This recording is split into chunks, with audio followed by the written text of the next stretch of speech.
This is Katrina. I'm from the In Cat We Trust YouTube channel. This is the Kicking Back with Cat podcast, and I have the fabulous and lovely Felicia Rose with me. How are you today, Felicia? I am so good. How are you? I'm pretty okay. It's been a crazy couple of days, but I'm pretty okay, hanging in there.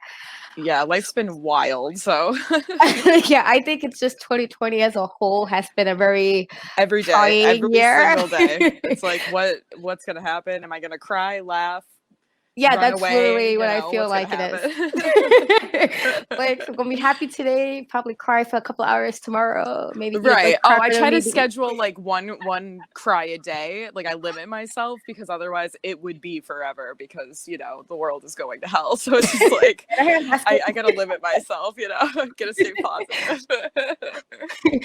So I know you kind of had a little bit involvement with like wrestling. So how would you describe any like I know I did see about the whole Finn Balor thing, which I thought was freaking genius. I love that. I love that whole thing. I think that was like amazing. But like how would you describe like your wrestling persona? How would you describe? Is it like a lot like you? Do you tweak it a bit for audience? Like how involved are you with wrestling? Well, that's a great question. I am a wrestling manager. Right now, obviously, everything's on pause. But before the pause, I was steadily managing a group or two groups or three groups of people or one person here and there. And I was doing that for quite a bit of time, about 2 years. Well, not quite a bit of time. It was about 2 years. And then the pandemic happened, and I don't really know where anything is right now or where we stand. But Yeah. before that, I was working with a lot of companies to either do like in-ring interviews and or managing their talent. And a lot of times I get booked as a heel, and most of the time I get booked as like a sexualized character. Whether we put a spin on it is typically up to the place, and how much of that I can really do is up to whether it's family friendly or not, obviously. So there's PG Felicia, there's PG-13 Felicia, and then there's rated R Felicia. And I've only worked a couple rated R shows, so those ones, I don't even have footage of those, but let's just say yikes. But the PG ones, surprisingly enough, I mean, unless your 8-year-old has the ability to like Google me, which I think your settings probably wouldn't allow for that, is my assumption. But regardless, unless your like child has the ability to Google me, they're not gonna know anything except for the fact that like I come out and I make some joke that like only the parents laugh at, because it's always some double entendre, Yeah.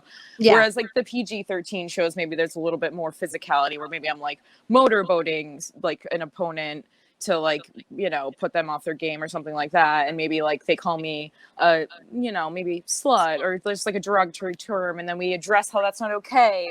And then there's like rated R shows where I talk about like my pussy in the ring. So am I allowed to say pussy on this thing? Yeah, it's fine. I just wanted to make sure. I'm like, wait, hold on. I think you said I could say whatever, but just want to make sure. So yeah, so there's like different levels. And I think I bring the thing is like the People's Tramp is my persona, but Felicia Rose is just who I like. That's my real name. It's who I am, and my persona came from just who I am. It evolved over time through just me being myself and me being open about sexuality forever. I mean, this isn't something new. I used to have like a little video vlog back in the day, like 12 years ago, talking about like how to fist people with Crisco and stupid shit like that. And then like I also like wrote for my school newspaper. So like I've been talking about sex forever. So this isn't really like a gimmick. It's my life. Yeah. I have a sex podcast called The Screw, as you know. But at the same time, is it an overinflated version? Of course. In certain situations and scenarios, of course. Like sometimes I'm booked to be a plant in the audience and have like a naughty sign, and like I'm not doing that for real anymore. I'm usually that's something that's a part of the show. It's a work, you know what I mean? So like people, I obviously try to kayfabe it and make sure like people still think that like there's a piece of that's definitely 100% true, but at the same time it's not far off from who I am. So I feel like I don't really have to put on a show. I just sometimes have to make it a little bit more over the top, you know what I mean? Like, yeah. And I'm obviously not as bitchy as my character. I think I can be if you really piss me off, but it takes a lot to piss me off. I'm like a stoner, I'm pretty easygoing. So like, unless you're really rotten potatoes to me, I'm just like, yeah, whatever, live and let live, Yeah. So that part is definitely not true. Like, I'm definitely not a huge cunt. I'm just like a little cunt, not a huge cunt. I might have a huge cunt, but I'm not a huge cunt. I feel like that's like a pretty relatable thing. Like, you know, I'm cool, but then I can be this if you push me. So definitely Oh, relatable. yeah. Or if it's like the right day of like my period, yeah, come at me, dog. Like, I'm gonna fucking eat your face off. Like, don't. But you should know that going in, because I tell you, I'm like, well, not today, Satan. And if you keep going, then you know it's your fault. No, Yep, we'll go. I mean, I'm not kidding, but you know, whatever.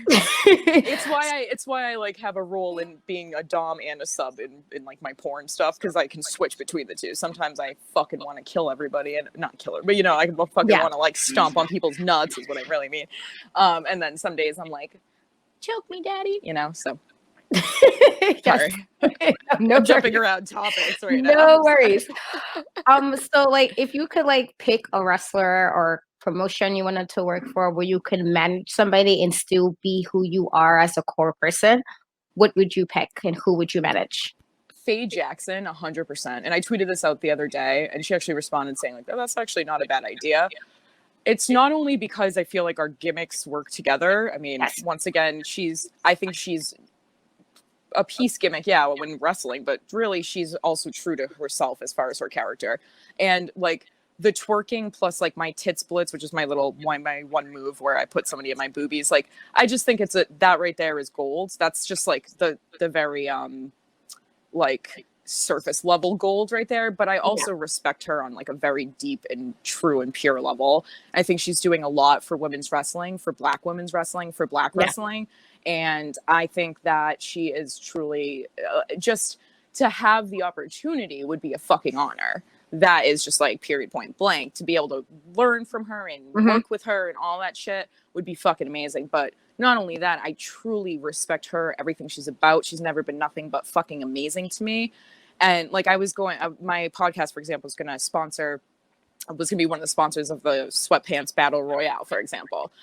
Because like I truly like fucking, I wasn't even going to be there. And I was like, no, I want to put like if I can back you, I will, kind of thing, just because I really truly, and she hasn't like, yes, she has fans and followers, of course, but she said it herself. Like if this were her doing some of these things that get people far more famous, would she be able to get there? And it's an interesting question. And I like that she poses it, because asking the hard questions is how we see results. So I just respect her, everything she's about politically and, you know, just in the ring and out of the ring. She's an amazing person. So I would 100% work with her. So, I mean, there's obviously a huge list though. Like Nyla Rose would be fucking amazing. Yeah. And my list is mostly women. I'll say that. So yeah. And could you see yourself being in like a certain promotion? Is there like a wrestling promotion you favor more than other ones? Or is it just like, you know, wherever I can be the best version of myself, is that like? As long as the promotion isn't booking on the side of, well, we're playing stupid as far as the whole speaking out movement goes, I'm down to work for that place. As long as they're not booking problematic people that make people feel uncomfortable or unsafe, that's all good. I'll work for any. So I'm not really leaning anywhere right now. I'm trying to actually sit back and see what certain promotions do for certain situations. Some, for example, have come to me and asked me that I've worked for, and just, you know, come to me and been like, check in. I never did this before, but were you okay in the locker room? Was it a good experience? And when it wasn't, I was able to tell them. And that's you know, any place that's willing to just sit down and have those conversations, I respect. And then what they do with that information, I also has to be put under scrutiny. So I don't really want to say any names specifically right now, but I'm just kind of sitting back and watching some places to see if they do the right things in certain areas. And I'm down to work for any place that's either going to make amends for anything wrong they've done and or stop doing anything wrong in the future, you know? Yep, makes sense. So you mentioned speaking on, that's actually how we became friends on Twitter, because you shared a experience that was very similar to an experience I had to deal with somebody I dated like long time ago. So I like, you know, I felt that, because I was just like, it's sometimes very hard to tell people these type of things happen. Right. And knowing that a lot of times we're still blamed for things that is technically not, you know, we didn't really deserve these type of things, or it's not our fault. We weren't asking for it, right? Yeah, it was just like, it's very hard sometimes just to even put that out there, like this happened, or this is how it made me feel. So how do you feel like about after everything, because I had to explain to a couple of people like when everything was kind of coming out about a whole bunch of women at the time, and I was just saying like you guys are not even realizing how hard this is to do in this kind of the public kind of spotlight. This is not like you're telling your friend, and that could be hard in itself, but to put it in a public platform where you have all these people with their opinions and their entitlement, as if you have to explain like which way you waited for whatever long you waited. Evidence for every single thing, like as if you have a video on you at all time or something like that. Yes, and I heard some guy say some nonsense like that, and I kind of like went a little crazy, because it was just like, what do you mean? Like, is somebody supposed to stop and record something? Like, I didn't understand that logic. Like, the people pushing that so hard to me sound like creeps that want to see evidence of people getting sexually abused, and that shut people up, because not everybody obviously, but like that might not be necessarily true. Maybe people just truly are, you know, rape apologists and non-believers, but that pissed me off so much. I'm like, it sounds to me like y'all are trying to just be creepy. Like, you want the video evidence of someone getting fucking harmed, and that to me is a big red fucking flag. If you're going that hard in the paint of we need evidence, like, excuse me, what? Like, either you've been in a situation where you were falsely accused in the past, which is probably not the situation, and or, you know, like, what makes you so fucking adamant about this person must be lying if they don't have a piece of evidence, you know? So that irked me to the point where I was like, y'all are creeps. Like, just sounds like you're fucking drooling over evidence right now to me, you know? Maybe that's not the case, but I'm calling your asses out because it sounds like a couple of you were, you know? Like, yeah. Next generation creeps right there. But you know, I'll say this, like, it was so fucking hard for so many people. And the other part that people don't understand is there is a fucking legal aspect to this.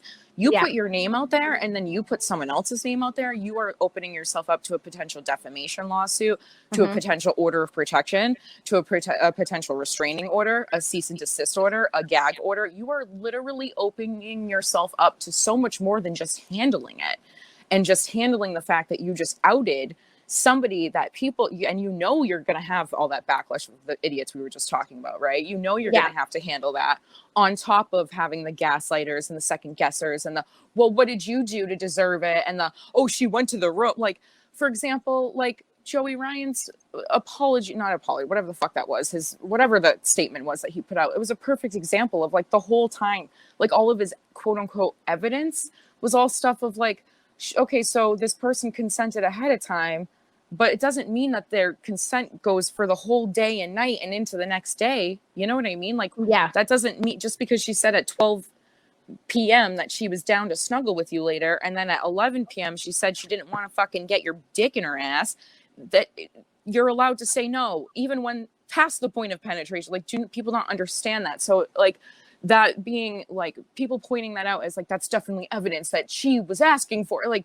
no, that's not how rape works. You are allowed to say no at any point in any scenario of any fucking thing. If you get triggered, uncomfortable, you're just not feeling it, you get a bellyache, their breath stinks, whatever the fuck the reason is that you do not, you decide, you've realized that they're a fucking lunatic, whatever the fucking reason, you're allowed to goddamn say no. And it could be 7 thrusts in, or fucking 7 clicks before you open the door. It doesn't fucking matter. People don't understand that just because I said earlier in the day, I want to get on my knees and suck your dick, daddy, doesn't mean I actually want to later necessarily, right? Yep. I have the choice to later say, no, sir, do not want to get on my knees and suck your dick.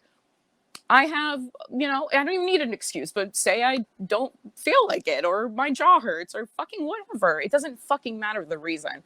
The point is, you can say no whenever, and that shit is so ridiculous to me that, like, oh, this equates to definitely proof she wanted it. Like, no, that's like saying a skirt equals she wanted it, or being a sex worker means you're allowed to rape her. None of those things are fucking true. Like, it's not fucking 1 + 1 is fucking 7 over here. You know what I mean? It doesn't make sense.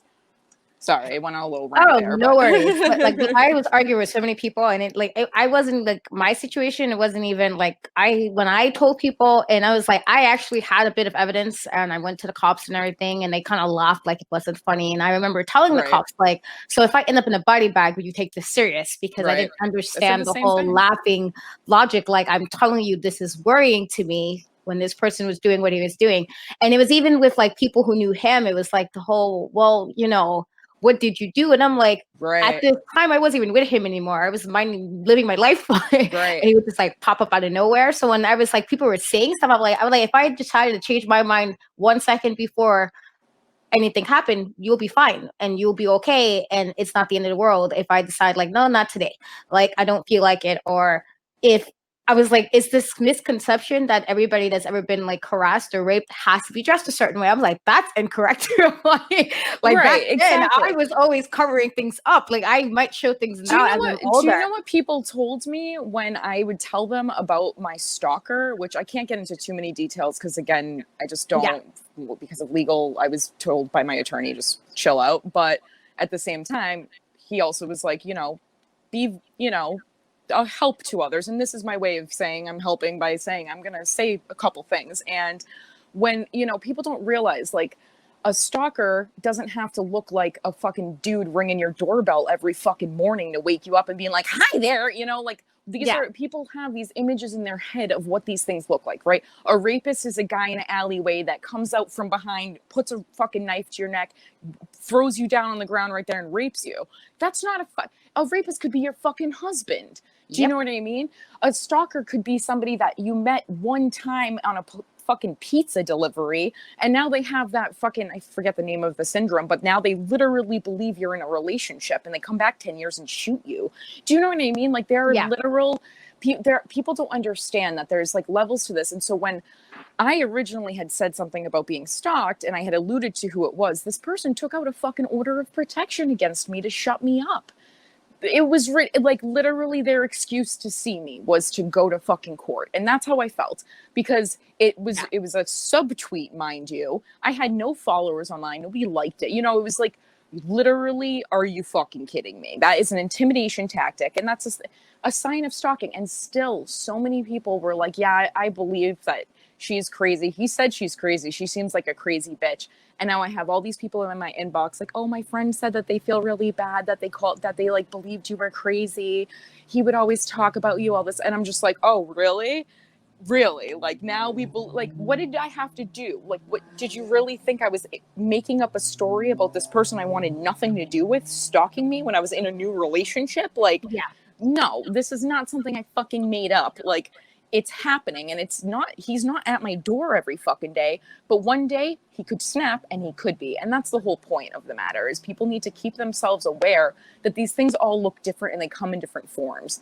You have to sometimes you have to put on something like the ID channel and watch some of these like true life confessions of women that have gone through some shit, because you don't realize like how common this is.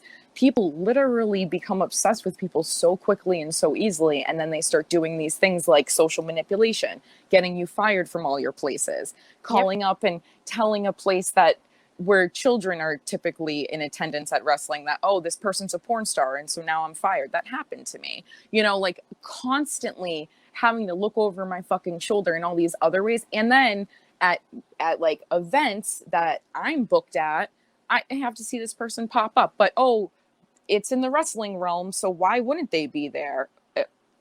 So people constantly gaslighting you, telling you, no, you're thinking too much about it. That guy probably doesn't. You know what? Your pussy was so good. That's what it was. Oh, you're gonna tell me that I deserve to be stalked because I have a tight pussy? Like, excuse me? Ridiculous. Like, that's disgusting. That is a fucking this isn't a fucking joke. When I say somebody is fucking literally stalking me, I'm not fucking joking about it, you pieces of shit. You know what I mean? So it's just it was a lot, but it was something that like I tried to do years ago and then I was silenced for. So when I saw other people doing it, and then I saw so many people message me about the same person, I got so many testimonials where they didn't even want to come out about, they just needed to talk to somebody who had been through it about the same person. It was just like, it was my time to say something again, and I did, and I'm okay with it. Like, at the end of the day, anything that happens to me in the courtroom will never be as bad as if I let another person be harmed by him, is my opinion. You know what I mean? Like, he can't hurt me in the courtroom the same way he can hurt another woman by me not telling my story and getting other people's stories out there too, So. Yeah, I think I just read earlier, it was this woman who said she saw this guy's profile on Tinder or something, and like he asked her where she worked and she didn't tell him, and then like about a month later he showed up at her job.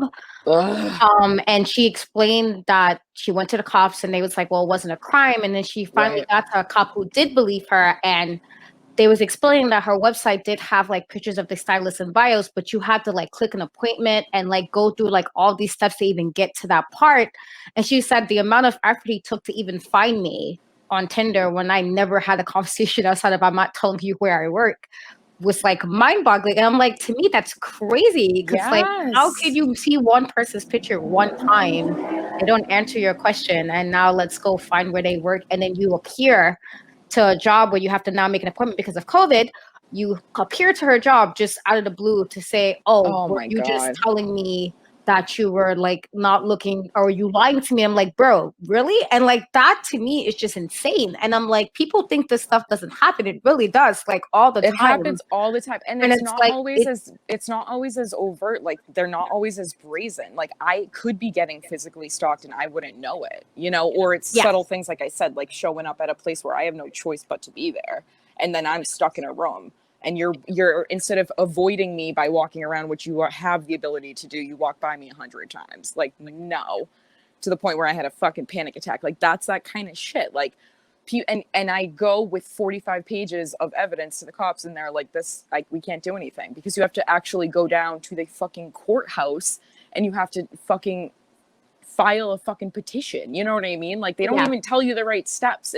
Cops do nothing for you. It's absolutely insane. So it's pointless. And they literally were like, well, I don't consider this stalking. And I was like, I just called the ADA and he said this was a stalking case and to go to my precinct. You know what I mean? Like, yeah, what the fuck? It's like, it's such a hard process to get anything taken care of. So people are always like, well, why didn't you go to the cops? That's another piece of the doubting that I can't stand. Well, some of us did go to the cops, or some of yep, us did try to get, or, whatever happened. And typically 9 times out of 10, absolutely nothing happens. They literally have had to do a violent act that you have proof of, that the cop witnesses right then and there. You know what I mean? Like they have to have driven by and watched somebody try to violently break into your house. Like they don't do anything. Otherwise they'll just file a report. And if they decide if they want to file a report or not, you have no option to say, I insist on filing a report. They'll say no. So it's just like, I can call the cops all you guys want to get some proof, but I can't file a report if they don't want to take my report, right? yep, So like, because one cop thinks stalking isn't, because they haven't done their research and they don't understand, they still think it's this like, driving down the street chasing me in a car or whatever, you know what I mean? Like, and I have literally the definitions of New York state law stalking, and then literally all of the evidence right next to it that coincides, like this equals this equals this, and they're like, nope, I still don't. I'm like, can I talk to a detective? Nope. So I called back the detectives. I'm like, you guys told me to come down here. They won't let me talk to you. Nope, whatever she said is right. This is what I was told. I'm like, okay, no problem. I'll just get a fucking attorney. You know what I mean? Like yeah, that. You literally, if you don't have money, you're fucked. You're absolutely fucked. So luckily, a pro bono attorney hit me up and took care of what I needed. But at the same time, it's just like, I don't fucking know what's going on right now. This person could lose their mind in 2 years and come after me again. I don't fucking know. I hope that's not the case. I actually hope they get the therapy that they need, because clearly there's a problem. This is a pattern. It wasn't just me. It wasn't my chain pussy. This was multiple women over multiple years. And like most of us hadn't even dated the person officially. We had just hung out with the person a couple times, and or not even, like one person just knew the person, and yeah, so, this is a pattern of behavior. I want them to get help. I don't want anything bad to happen to this person, because I don't believe in that kind of justice. I believe in actually, like, let's see if they can be restored into a healthy person as far as romantic relationships go and connections to them, yeah, But that's all I'll say about that. It's just, it's fucked up. And I hope that everybody out there understands and gives, lends an ear to their friends, because it is really fucking hard. It's scary. There's so many repercussions. You lose friends, you lose family, you lose fucking all sorts of shit. So my one piece of advice is, if you have a friend going through that or has gone through it, check in with them. Just see how they are. They might yeah, not want to talk about it, but just make sure that they're okay, yeah, definitely, definitely. That's always just really hard to deal with. or like the people around you. You're lucky if you get people around you who gets it and understand and support you. But then a lot of times people, if it's not like, something they have happened, they like need things to happen to them to understand. So it's like that, Right. oh, if it doesn't apply to me, well, I guess it's not that big of a deal. And I'm like, no, can we not do that? So Well, and see, sometimes people see behaviors different. Like I remember, for example, my friends themselves were interacting with this person post, like, so we had hung out a few times and we stopped hanging out. And then they had these red flag behaviors that I was trying to get them to just chill on. I was being cordial and nice, but like, yeah. I was saying, I need space, please give me space. I don't want anything to do with you. We're never going to get back together, but we can be friends someday. And he would hit up my friends behind my back. And because they felt bad for him, because he didn't have a lot of friends, or whatever the reason was in their head that they felt bad for him, they were still communicating with him. And so even they didn't really understand the true full scope of it until later on. They were like, holy shit, I feel stupid for like continuing to like be a friend to him, even though he was actually trying to like find out your every move and do all these things that I didn't realize at the time, right? Like he was trying to get all of my friends like on his side to like speak well about him and all this stuff. So it's just like these really weird, subtle movements around your own friends. It's just like, I understand. Like I totally understand why my friends didn't see the full scope of it, because it's manipulation and these people are good at it. So just keep that in mind before you go to trust when somebody's trying to say like, I didn't do something. Take a step back and look at the full picture. Don't just have blind faith in people. On either side, like I personally think you should always believe survivors, but like if you want to look at the full picture, fine, but don't sit there and outwardly doubt survivors. It's the last thing they fucking need. They literally gaslight themselves into doubting themselves every fucking day, right? We sit there and blame ourselves every day. We don't need you blaming us too. That's all I'll say about that. Fuck that shit. Sorry, I can say that's all I'll say about that. And then it's one fine. more rant.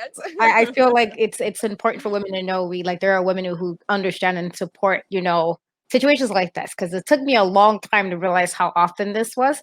Like when it happened, I was like early 20s for me, and I was just like, did it really, like I'm questioning stuff too, like, well, did I do something wrong even though logically I knew I didn't? Did I lead him on? Did I do right? Yeah, it's like that environment, like it's like it's embedded in us to question things, because not only the way society look at things, but most times victims aren't believed right away. It's like you got to kind of pull the teeth and have all types of proof, and even sometimes with proof that don't really mean anything either. And so like we do sit there and just be like, well, and sometimes maybe we like keep them in our lives because we're nervous what happens if we don't, because we don't really feel like we have like a case that we could, so or the people that are saying, well, you talked to them after.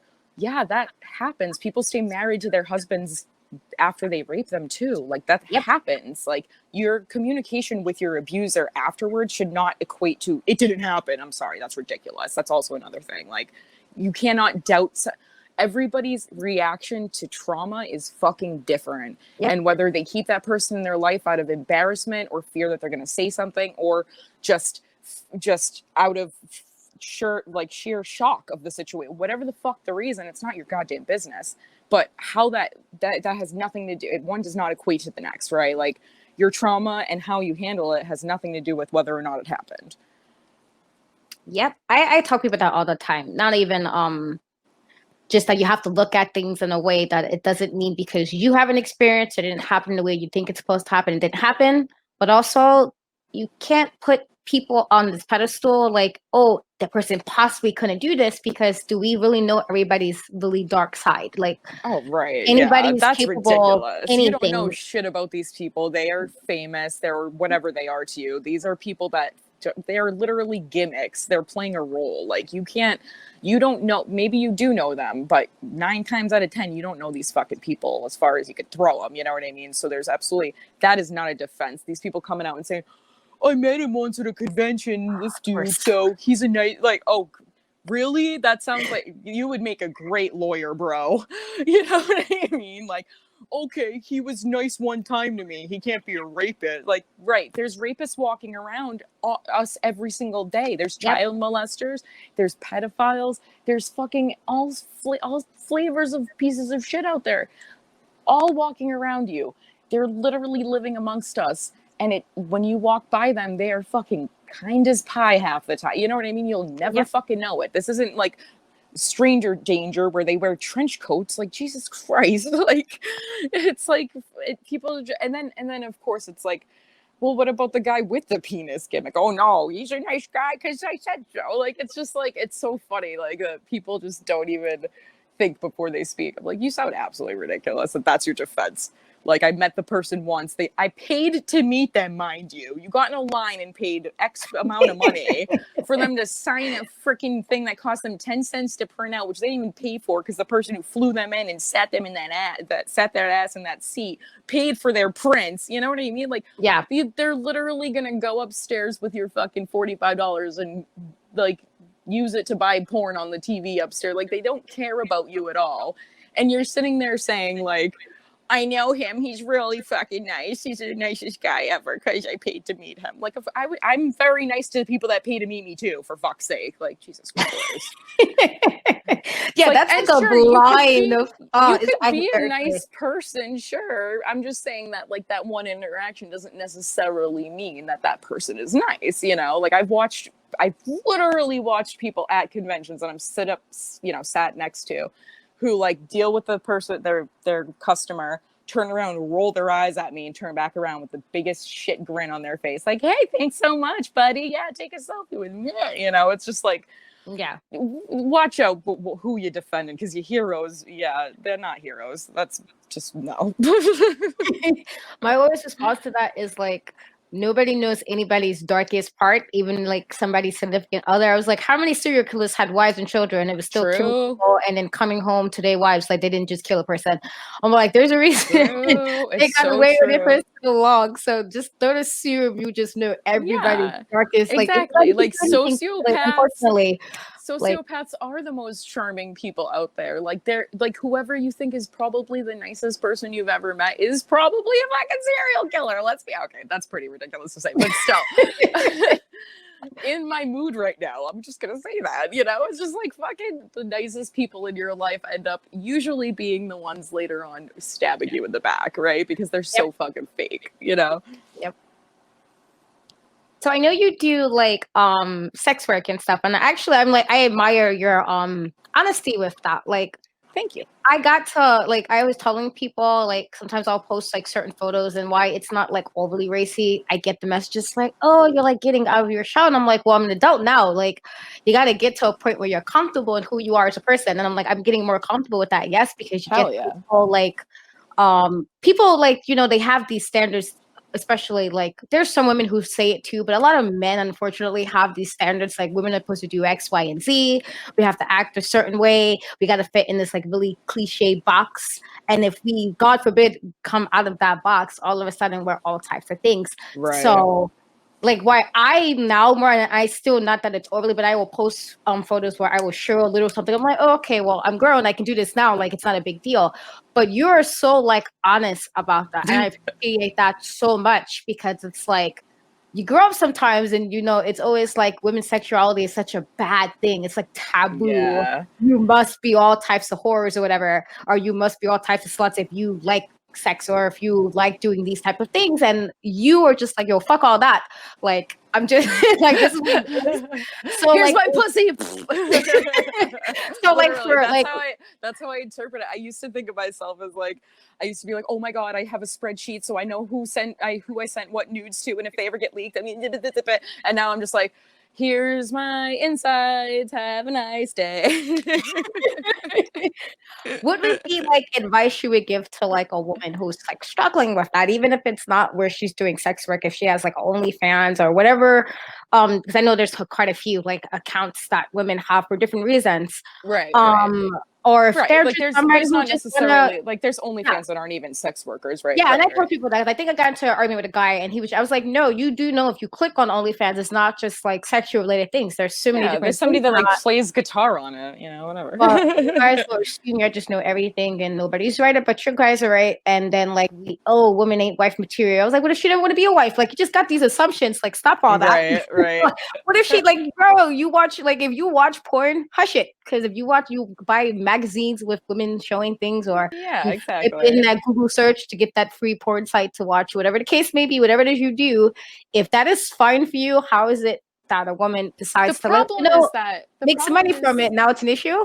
Right, exactly. And the problem is that there's this old school thought or way of thinking, and obviously it's unfortunately trickled down into a lot of these younger generations too, but it's this way of thinking that is your wife needs to be this very like, you know, she's actually like Mary, and like the girls you have before it is are like Magdalene, like Mary Magdalene, as opposed to like, you know, the fucking Virgin Mary. And like you're supposed to marry the Virgin Mary, right? Like you're supposed to, your wife's supposed to be put on a fucking pedestal of like, you know, it's like you don't sexualize her in that way. And that's bullshit. Like if people just realize that you should be sexualizing the person that you plan to stay with, and they found those right counterparts for them where they were on the same level, and instead of Yeah. hiding all that shit, you're gonna just cheat on your fucking wife or husband in however many years if you don't find somebody who's sexually compatible. Do they have to have every single box checked off? No.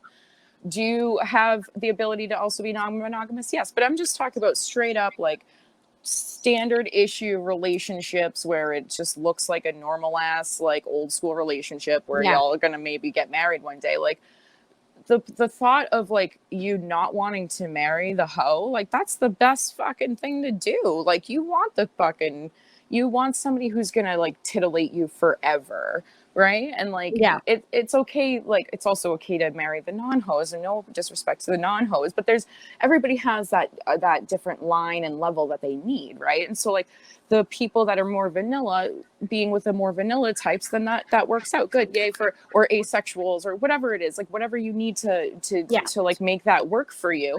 But I'm talking about these people that are like totally gonna cheat on their fucking wives in however many years because they need that like sluttiness, and they're sitting there marrying like people that they can't see on that level. So it's just like there's always this taboo weird like you don't marry the slut, but I think that's changing for the, in like the better ways, like, and but when I say slut and hoe and all that stuff, I mean that in the best way possible, because I use those words as terms of endearment for myself. So but I just think that it's something that there is a twist, there is definitely a shift, I should say, in the mentality of a lot of the men out there that I'm seeing that are, like, you know, being counterparts to people with OnlyFans or sex workers in general. But then I think that there's also this expectation that maybe like you're going to shift a little bit when you get into that relationship. So I just think that uh, there's there's so many different things out there and people out there, like get, you don't have to put people down just because that's not your thing, right? Yep. If you don't want to marry the hoe, or you don't want to marry the housewife, or you don't want to marry the Mary or whatever, that's okay. But you don't have to talk shit about the rest of the people out there that are into those things. I think it makes people feel bad to like the things that they like, and then they get Yeah. pushed into the corner, and then they don't want to talk about the things that they're into. Like I used to see people that were always super, super quiet about liking women that were on the thicker side, and they were so hidden in the closet about it.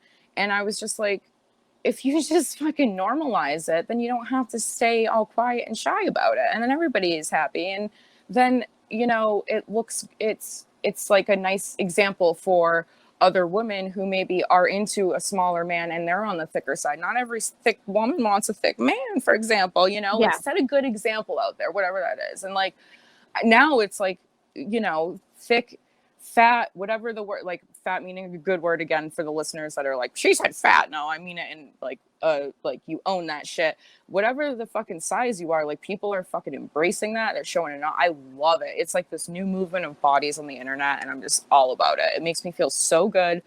I probably couldn't be as open about my own body if it wasn't for seeing other people just totally Yeah. embrace every single piece of themselves. And I'm super nervous about being like completely naked myself. So like for me to be at this point where I show off so much, but there's also a lot I don't show off and people don't realize it. So like it's interesting because I'm very self-conscious, but and I have a self-esteem problem here or there, but at the same time it's something that I've definitely become less self-conscious because of. I've definitely become, I've embraced my body more. I've embraced my different curves and assets and stuff. Like, I know I'm not the booty girl. If you want the booty girl, I can't make mine clap. Sorry, come back in 2 years after I've done 1,000 million squats. But like, if you want some tits, you want a person that can talk and give you a nice jerk off instruction, I'll be mean to you. I can be nice, you know.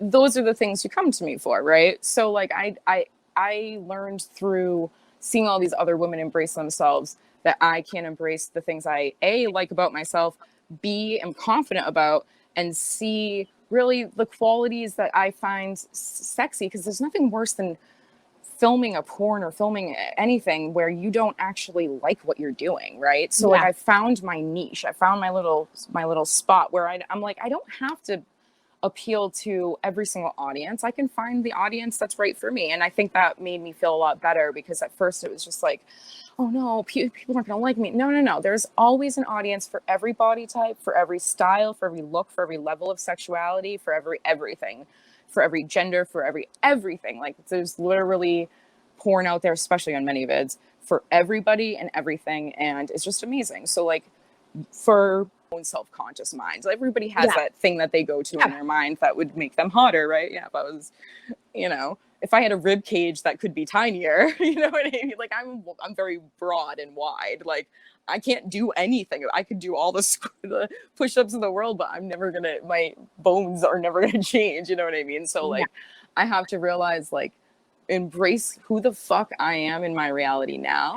Love myself and stop comparing myself to others, because there's no sense in, there's no point in that. I have customers that love all my content, and they get content from some of my girls out there, some of my boys out there. They literally get content from people that look absolutely nothing like me. So like, it's just a beautiful thing. There's content for everybody, and there's also people that like everything. So it's just beautiful. Porn for everybody. What got you into doing sex work? Because I'm always like curious when people are just decide like that's what works for them, which I feel, do what works, do what you love, no matter what it is. Also, I meant to say earlier, and I'm interrupting you, but I meant to say earlier, I'm so happy you're showing off little parts of your body now, and you're embracing that more. How old are you? I'm 32, so. Oh, okay. We're the same age. Oh, okay. Well, no, because the way you said it made it sound like you were a lot younger than I was, but no, that's perfect. So no, like this is like the right time. Like now is actually the perfect time to embrace your body. I feel like this is like the time I've loved my body the most. So like, I'm so proud of you for, showing it off a little. And if there's any hate, send them to me, because I'll kick their ass for you. I mean, I haven't gotten it yet, but it was just more so I was like, I was always covered. Half of it was partially because of things that has happened. So I will always just cover everything up. And, like, I don't want people to look at me. I don't want to be seen. But I'm like, now I'm just like, I really don't care who feels anything, because it's not like personally why I don't do certain things. I also okay with if I'm like showing a bit of my bra, if I'm showing my, like I do like crop tops, so I would like show my belly, and I'm like, oh, this is not a big deal. Like I show my stomach all the time. But then you hear people who say things, and I'm like, nah, I really don't care. Like before I might have been like, oh, but maybe they're right. Like now it's just like, I really don't give a crap what you think. Like, yeah, block, fuck that. You don't need that negative shit, honestly. If somebody's like, your pussy looks gross, I'm like, cool. Tastes delicious. Fuck off. Block. Like, I don't give a fuck. I don't have time. Like, I have too many haters. If I had time for all that, it's like, fuck that.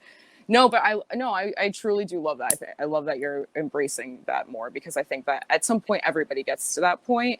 And I know I personally, it took me a while. It wasn't until like I got a ManyVids account that I truly embraced the fact that people were going to see me naked without even buying anything, or without me knowing their name, for example, because before I was just doing like direct sales where people would have to like get to know me first before I would sell them anything. So it was very freeing. It's therapeutic. It's liberating, owning your own body and saying to the world, I do not give a flying fuck what you think of it. Here it is.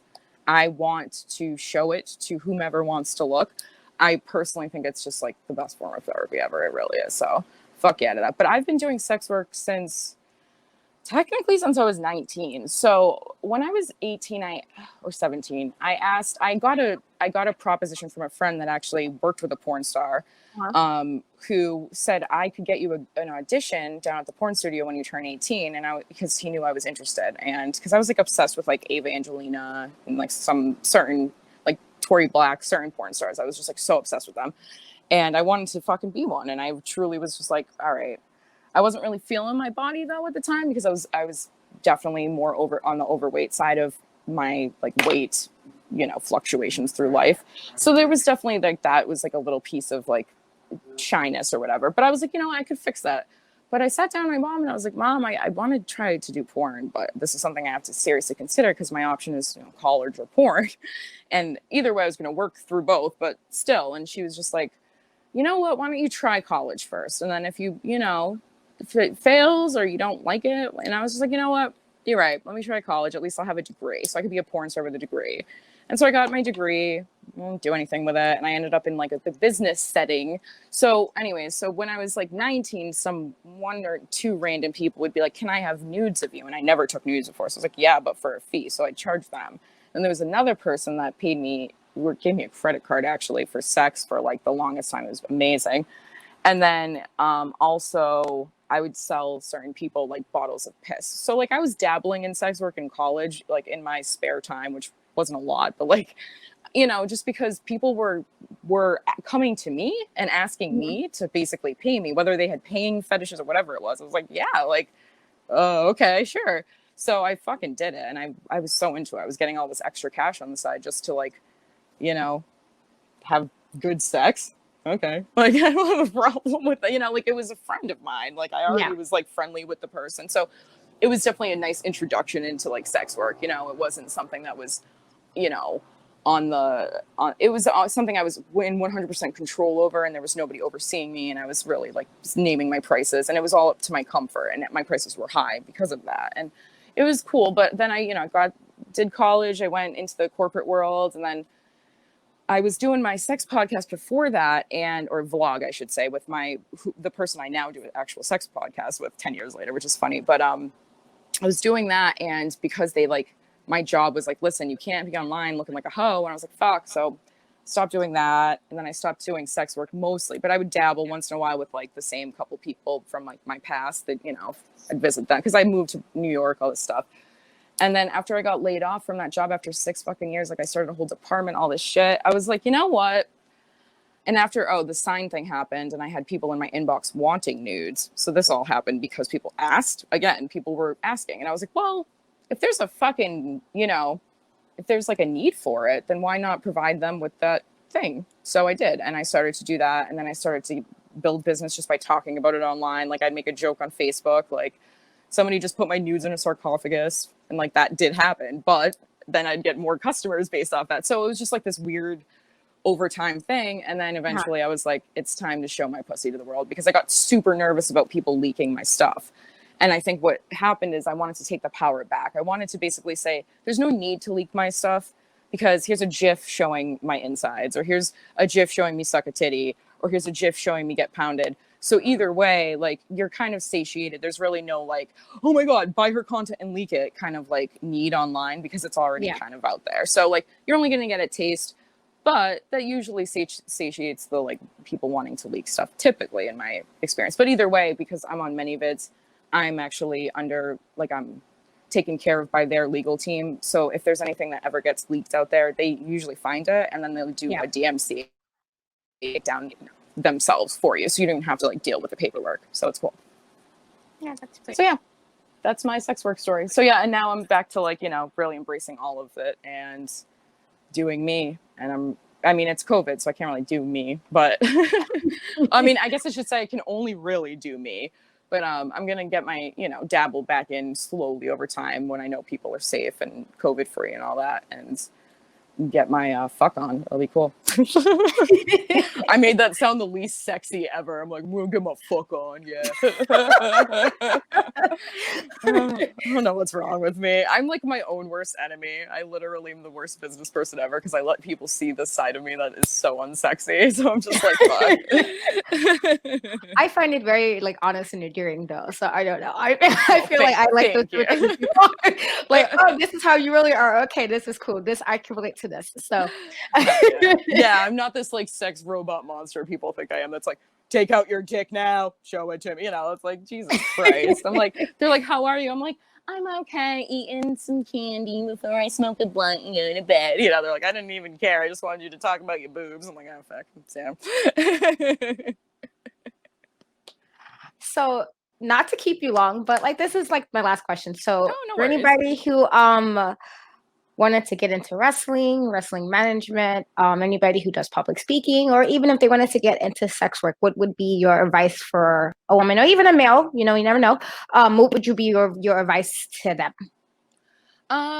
So for the wrestling side, I would definitely say find a good local school to try to get into. Make sure you do your research that they're not sketchy or anything, and like maybe try to see if there's like a friend you could go with or something. Just especially if you're a younger woman, I would say always double check and make sure you go with like a friend, even if they just sit in the corner kind of thing. I just think it's safer all around to do things like that. Or if try to find a Twitter friend who can maybe vouch, things like that. So definitely go to a school and get trained. Even if you just want to be a manager, I'll say this. I became a manager per chance. A friend was like, hey, you want to manage? I was like, sure. And then another promoter was like, hey, do you want to manage this person I'm booking who's your boyfriend at the time? And I was like, sure. So it just happened. And then it evolved into people booking me to like in-ring interview and once in a while announce and shit like that. So yeah, just because I don't know, I have some characters in the sleeve and I can speak, and then I can do like the stupid titty jokes and stupid shit like that. So that just happened, and a lot of people won't book me because I won't take bumps and shit like that, and I totally respect that 100%. I don't need to, but at the same time, I also understand why you should be trained in that. Eventually I will be, but the pandemic kind of got in the way of that. But either way, don't do it my way. Like, don't just kind of expect to like walk in and be handed a microphone or a chance in the ring. You definitely need to put in the work and the hours. I obviously backtracked and had to like go back and put in the work and the hours, but I'm trying my hardest to make up for the fact that I was kind of given an opportunity that was not necessarily as earned as, say, somebody who had been through training. I still don't think that it was bad for them to have you. Like, I'm very thankful, obviously, but I also understand what that looks like to other people who have busted their ass and are still trying to get bookings. And but yeah, so that's the wrestling side. Sex work side, I would say see if you can ask somebody some questions if you have any questions. It depends on obviously what kind of sex work, and then you have to find the right person to ask. But if you do have any questions about the actual like online sex work world, I answer the top 10 most commonly asked questions to me in my last podcast episode on the Screw, and that's on like Apple Play Music, Spotify, all that shit. So feel free to listen to that. That gives a lot of good insight into sort of what to look for, etiquette with etiquette with customers, but like what to demand back and what boundaries to set up, things like that. So I would say listen to that maybe, and or listen to some other podcasts where there's sex workers talking about how they did their thing and how they started up, because there's obviously things you definitely don't want to do. Just one little small example is like people putting the word nudes in their like Cash App memos. You're going to get banned instantly. Like, Cash App knows people are using this place for us to like do sex work exchange sometimes. I personally don't use it, but sometimes, people do that. So they know to look for that. So if you put like titties in the memo, you're going to get fucking banned, or like video or something like, so just like little stupid thing, not stupid, but like little things like that, like small details that you may have not thought of, you have to kind of look out for. So those are things that I would definitely say do your research on, because the worst thing is at the end of the year, if you actually do have to say file taxes on something you thought was just a side hustle, for example. Sometimes people just do like an OnlyFans as a side hustle, and then they realize, fuck, I made too much money. I have to actually do taxes on this, and I didn't put any aside. Fuck, this is a 1099, so there's all these different aspects and layers to it that you have to remember. And if you don't, you can fuck yourself over, and you don't want to do that. You want to have the most easy, smooth going scenario as possible. And as far as in-person sex work, I would say right now it's tough because of COVID. So I don't even know where to go with that. Maybe try to do a glory hole if you can. I don't want anybody getting sick, so I don't really want to advocate for that. But there are resources that will give you more information about how to do it safely. So listen to them, not me. I'm like, I don't know, fuck through a sheet. I'm an idiot. Just ignore that advice.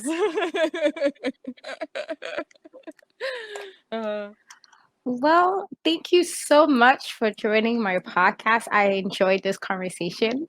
This is one of my favorite conversations, actually. It's just so, so real, so honest. I love that so much. Thank you. I blabbed so much. I'm so sorry. I went on a few rants, but I haven't actually spoken to anybody about these topics like like a verbal voice in like forever. So it's nice to be able to like you know, discuss them and maybe hopefully give some information to people that are looking for some, you know. Yeah.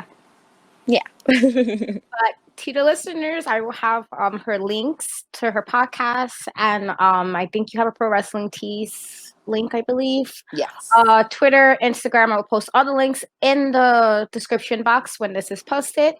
And again, thank you so much for joining me today. Like I said, I love this interview. I love being able to talk to other women. You know, I feel like it's a good thing when women can just like, you meet another woman and they're like super dope. You're like, yes, friend. Like, at least that's how I look at it. Me too. Like, it's so hard at she's our so age dope, to like friend. make women friends. So as soon as I think someone's cool, I'm like, hey, this is weird, but are we best friends?